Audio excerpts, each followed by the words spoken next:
যে পরিমাণে গরম পড়ছে কিছুই ভালো লাগছে না, না খেয়ে শান্তি আছে, না বসে শান্তি আছে, না ঘুমিয়ে শান্তি আছে।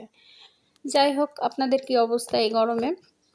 আমি বাসার নিচে কিছু পুদিনা গাছ ছিল, তো ওখান থেকে কিছু পাতা নিচ্ছিলাম, কাঁচা আমের জুস বানাবো। তো পাতাগুলা কিন্তু বেশ বড় বড় হয়েছে, আর দেখেন একদম ফ্রেশ টাটকা পুদিনা পাতা। প্রচণ্ড রোদ, একদম দাঁড়ানো যাচ্ছে না, মনে হচ্ছে গা পুড়ে যাচ্ছে। আর এই রোদ্রায় গাছগুলোর অবস্থাও দেখেন, তাও তো দুবেলা পানি দিচ্ছি, যার জন্য এতটা সতেজ আছে। আর এই যে গাছগুলো, তাও একদম বিচ্ছিরি অবস্থা হয়ে গেছে গাছগুলা। যে গরম পড়তেছে, কোনো ভিডিও বানাইতে পারতেছি না, মানে কোনো ভিডিও কাজ করতেই পারতেছি না। আর রান্নাঘরে তো গেলে মনে হয় কি আল্লাহ, আগুন এসব গায়ে পড়তেছে, এমন অবস্থা। যাই হোক, চলে আসছি। আর এখানে হচ্ছে আমি লেবু নিয়েছি, চিনি নিয়েছি, পুদিনা পাতা, কাঁচামরিচ, আর এই যে আম কেটে রাখছিলাম। আর এখানে হচ্ছে বরফ নিয়ে আসছি। আর এখানে এটাও ফ্রিজের পানি। তো ওগুলো দিয়ে এখন আমের মজার জুস বানাবো।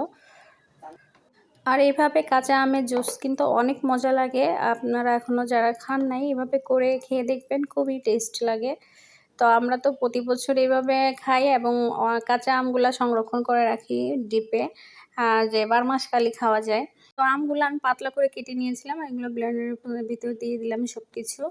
তো এখানে কিছু বরফ কুচিও দিয়ে দিব, আর এটা যাতে ঠান্ডা ঠান্ডা খেতে আরও ভালো লাগবে।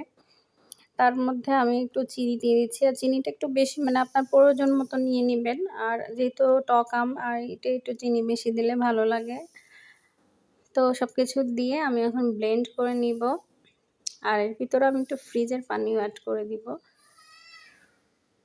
যারা ফেসবুক পেজ থেকে ভিডিওটি দেখছেন, লাইক দিয়ে অসংখ্য ধন্যবাদ। আর যারা এখনও লাইক দিতে ভুলে গেছেন, তো প্লিজ একটা লাইক দিয়ে ভিডিওটি কন্টিনিউ করবেন। আর যারা ইউটিউব চ্যানেল থেকে ভিডিওটি দেখছেন, ভিডিওর কোনো অংশ যদি একটু হলেও ভালো লেগে থাকে, তো প্লিজ চ্যানেলটি সাবস্ক্রাইব করে পাশে থাকবেন। আপনার একটা লাইক আমার একটা শেয়ারে কাজ করবে। যাই হোক, আপনাদের সাথে কথা বলতে বলতে কিন্তু আমার জুসটা রেডি হয়ে গেছে। আর এই গরমে কাঁচা আমের এরকম ঠান্ডা ঠান্ডা জুস খেতে কিন্তু দারুণ লাগে। আপনারাও খেয়ে দেখবেন। তো আমার জুসটা রেডি হয়ে গেছে। আর এটাকে একটু আমি ডেকোরেশন করে নিব, যাতে দেখতে আরও ভালো লাগে। তো এই জুসটা হচ্ছে আলবির বাবার জন্য করে নিয়েছি। আর এখন সবার জন্য জুসগুলো আমি ঢেলে নিব। তো আপনাদের জন্য আমি পরিবেশন করে একটু দেখাইলাম, কেমন লাগতেছে বলেন, অনেক ইয়ামি লাগতেছে। ভিডিওটি যদি ভালো লাগে, তো প্লিজ ফ্রেন্ড অ্যান্ড ফ্যামিলির সাথে শেয়ার করে দিবেন। আর কেমন লেগেছে অবশ্যই কমেন্টস করে জানাবেন। সবার ভিডিও বেশি বেশি দেখবেন আপনাদের রিচ এঙ্গেজ সব কিছুই বেড়ে যাবে, এবং আপনার পেজটা আরও গ্রো হবে। তো সবাই সবার ভিডিওতে অবশ্যই গঠনমূলক কমেন্ট করতে হবে। সবাই ভালো থাকবেন, সুস্থ থাকবেন। আল্লাহ হাফেজ, দেখা হবে নেক্সট ব্লগে।